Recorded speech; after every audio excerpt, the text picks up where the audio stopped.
Now, as I've talked about before, The Bad Batch is a really, really curious show, one that seems like it wants to be both for kids and adults, but unlike some or most shows or movies that target a wide age range audience, it doesn't want to try and strike any sort of balance or blend between the two overall, and instead just makes some episodes geared almost entirely towards younger viewers and others entirely geared towards older viewers.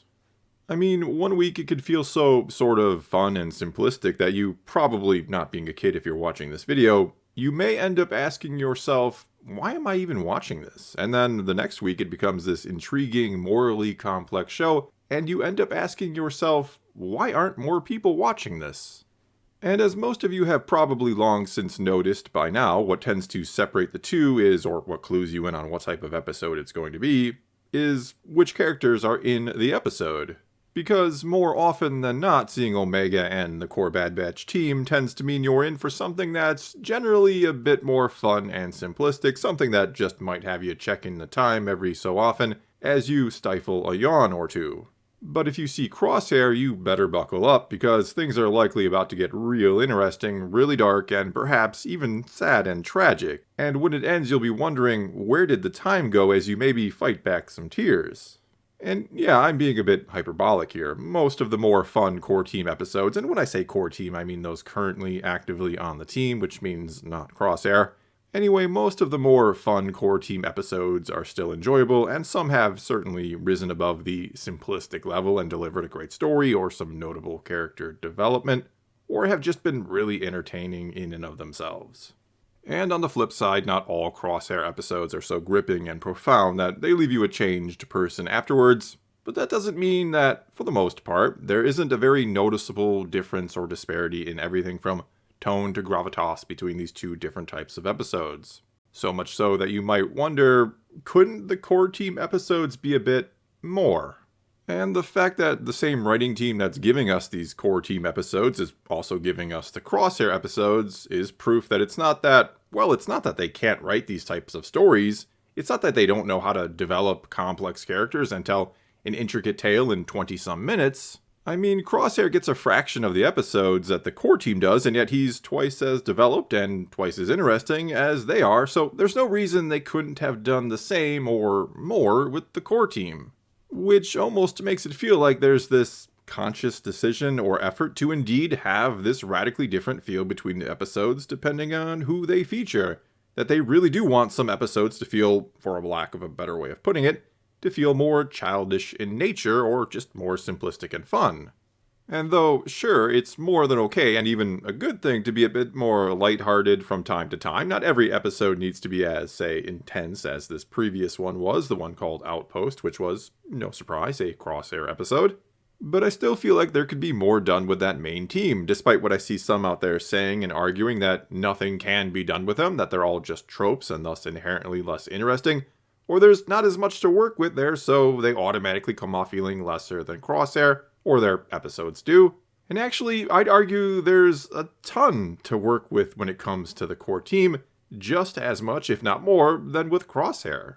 We even do see it, or parts of it, hinted at or briefly touched upon or alluded to, but never explored to anything even remotely near their fullest potential. In the first episode of the second season, we see Echo and Hunter butting heads a bit about what they should be doing. We have Hunter, who simply wants to protect Omega and find a permanent safe place, while Echo thinks they should be out there helping the galaxy more.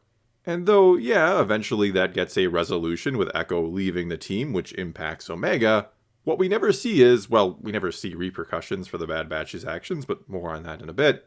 But what we never see in this particular case when it comes to Omega is just how far is Hunter willing to go when it comes to her. And I'm not talking about, oh, she's been kidnapped again, let's go and save her, which is all well and good and clearly shows they'll risk their own lives for her.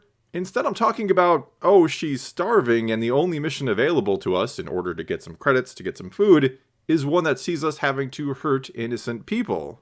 And I don't necessarily mean physically hurting them or killing them. We don't need to go quite that far. It might be really interesting if they did, but we don't need to go that far. They are supposed to be the heroes of this story. But heroes face very, very difficult decisions, sometimes near impossible ones. That's not only what makes them heroes, but what makes them interesting to watch.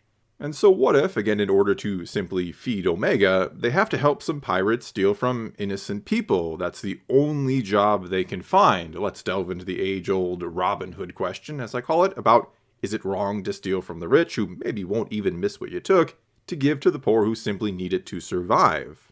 Or how about, as tried and true as this idea might be, they're hired to track someone down who they're told is a criminal or has done something horrible, and they use what's left of their resources going after him, their last few credits, only to find out after they capture him that he's innocent. What do? Do they turn him in and collect, or let him go and not have any credits left, and also anger whoever hired them? Which leads to another issue we've seen, or maybe I should say haven't seen with them, the one I mentioned before, that they never or rarely face consequences or repercussions for their good deeds. The whole no good deed goes unpunished thing, which is unfortunately a lesson kids need to learn, that sometimes the right thing, though yes, still being the right thing, it leads to more negative consequences for you than doing the wrong thing would have. And the Gunji episode is, or could have been, a great example of this. We see that they, the Bad Batch, were selling forged Imperial chain codes to the Vanguard Axis, who we were told flat out at the start of the episode are bad guys. Not that we couldn't have figured that out on our own. Anyway, selling chain codes isn't exactly the worst thing ever, though. At face value, the ones this seems to be, shall we say, hurting is the Empire, who wants to go all Big Brother on the people of the galaxy and track everything they're up to and doing with these codes. However, the interesting part of that episode, or the interesting choice they faced but never got addressed, is what repercussions could they or will they face for helping Gunji escape? Because not only did they cross the Vanguard Axis by backing out on the deal and literally destroying some of them, but they, from the Vanguard Axis's point of view, mind you, they stole valuable property from them. They stole a huge payday, that being Gunji. And though, yeah, we all know that was the right thing for them to do, no one is going to argue it was wrong of them to free Gunji, but they don't face any consequences for it. They don't now have the Vanguard Axis putting a price on their head or coming after them in some way. And if they were now coming after them, it not only would have given much more weight to their decision to help Gunji, but the next time they're in a similar situation where they have the chance to help someone but could anger the wrong person or faction in the process, they'll have to think more about it and maybe won't end up helping them. Or maybe they will end up still helping, and this time it'll be even more costly and force them to truly re-examine what they're doing and what is best for Omega, which is what's missing with the core team and mainly Hunter, having to make some difficult decisions that will have a huge impact on Omega and the person she will one day become. And so again here, I don't think it's that the core team is inherently boring or just not interesting, or that there's just nothing to do with them and they're making do the best they can with Adventure of the Week style episodes. To me, there's plenty that could be done with them, much more than I even briefly outline here, but it seems like they're unwilling to go that far with them most of the time, because sure, they do have some or do face some morally complex stuff from time to time. I'm not saying there's absolutely nothing there, I'm simply saying there could be a little bit more. And there's certainly nothing even remotely close to what they'll do with Crosshair. They're more than willing to put that guy through literal hell to tell a great story.